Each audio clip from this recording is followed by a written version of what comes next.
क्या सिर्फ टैलेंट और मेहनत से सफलता मिलती है?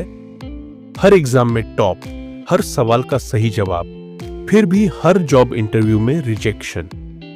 आखिर क्यों? नॉलेज था, मेहनत भी, लेकिन फिर भी सफलता दूर थी। तभी एक सीक्रेट सामने आया। सिर्फ दिमाग नहीं, पर्सनालिटी भी चाहिए। क्या वह अपनी तकदीर बदल पाएगा या फिर हमेशा हारता ही रहेगा? Let's find out. गांव का एक होनहार लड़का अर्जुन, जिसने बचपन से ही अपने इंटेलिजेंस और मेहनत से सबका दिल जीता था।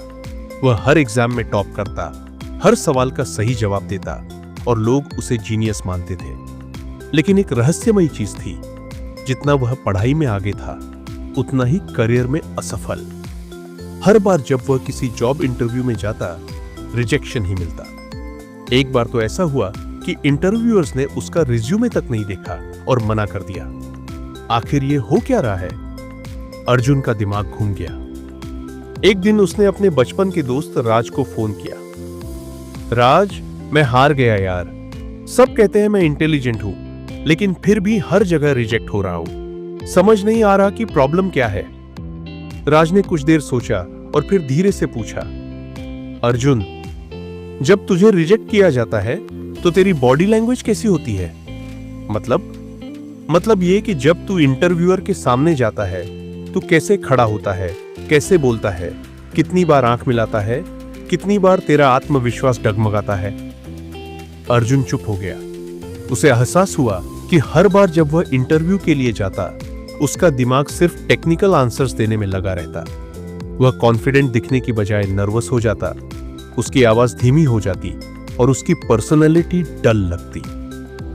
राज ने कहा, अगर तुझे एक छोटा सा राज बताऊं तो तेरा पूरा करियर बदल सकता है। अर्जुन उत्सुक हो गया।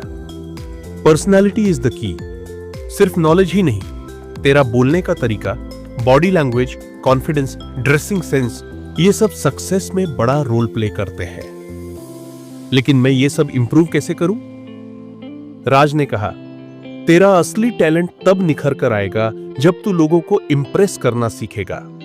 अगर तुझे सक्सेस चाहिए तो नॉलेज के साथ साथ पर्सनालिटी पर भी काम करना होगा। अर्जुन ने राज की बातों को एक चैलेंज की तरह लिया। उसने खुद को बदलने का मिशन शुरू किया। कॉन्फिडेंस बढ़ाने के लिए उसने रोज शीशे के सामने प्रैक्टिस की। बॉडी लैंग्वेज सुधारने के लिए उसने पावरफुल पोस्चर्स अपनाए। बोलने का तरीका बदलने के लिए उसने मिरर टॉक और पब्लिक स्पीकिंग पर ध्यान दिया। ड्रेसिंग सेंस सुधारा। अब वह प्रोफेशनल और आकर्षक दिखने लगा। नेटवर्किंग स्किल्स सीखी। अब वह लोगों से खुलकर बात करने लगा। कुछ महीनों बाद अर्जुन को एक मल्टीनेशनल कंपनी के इंटरव्यू के लिए बुलाया गया। लेकिन इस बार सब कुछ अलग था। जब वह रूम में घुसा तो इंटरव्यूअर ने उसकी बॉडी लैंग्वेज, आत्मविश्वास और शालीनता देखी और बिना सवाल जवाब के ही इंप्रेस्ड हो गए। Tell me about yourself. Arjun ने न सिर्फ अपने नॉलेज को अच्छे से बताया, बल्कि अपनी बोलने की कला और आत्मविश्वास से सभी को मंत्रमुग्ध कर दिया। इंटरव्यू के आखिर में एचआर ने मुस्कुराते हुए कहा, you have a leadership personality Arjun, welcome to our company. जिस इंटरव्यूअर ने पहले उसका रिज्यूम तक नहीं देखा था, इस बार वही इंटरव्यूअर उसे ऑफर लेटर दे रहा था। अर्जुन ने राज को फोन किया और हंसते हुए कहा, भाई, पर्सनालिटी का जादू चल गया। Moral of the story, secret of success. सिर्फ नॉलेज और मेहनत से सक्सेस नहीं मिलती। पर्सनालिटी, कॉन्फिडेंस और सही प्रेजेंटेशन ही असली गेम चेंजर होते हैं। अगर आप भी लाइफ में सफल होना चाहते हैं तो अपनी स्किल्स के साथ साथ अपनी पर्सनालिटी पर भी काम करें। सक्सेस आपके कदम चूमेगी। Because in the real world, it's not just about what you know, but how you present yourself.